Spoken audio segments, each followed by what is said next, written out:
as close as he ever has to acknowledging Russian hacking, but denied his government is involved. Here's Homeland Security correspondent Jeff Begase. President Vladimir Putin today insisted that the Russian government was not involved in hacking the U.S. presidential election. But for the first time, he did acknowledge that individual Russian hackers who are patriotically minded may have participated in what they believe was the good fight against those who speak badly about Russia. But U.S. intelligence agencies disagree.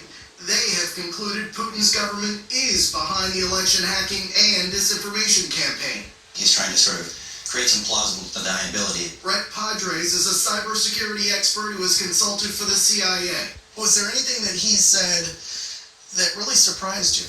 I think he might be concerned about some evidence that will be disclosed, and he sort of wants to distance himself from those that might have been involved. The Obama administration was convinced of Russian interference soon after the election and retaliated. It expelled 35 Russian diplomats and seized Russian compounds in New York and Maryland. At the time, Director of National Intelligence James Clapper was surprised the Russians didn't respond. No sort of reaction from them. It was very curious. The FBI's counterintelligence investigation is trying to determine whether the Russians were given assurances by people associated with President Trump.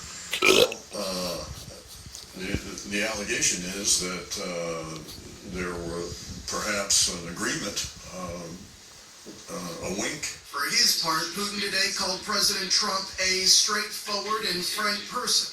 He said the hacking allegations are a plot to create an atmosphere that makes it impossible to solve common problems.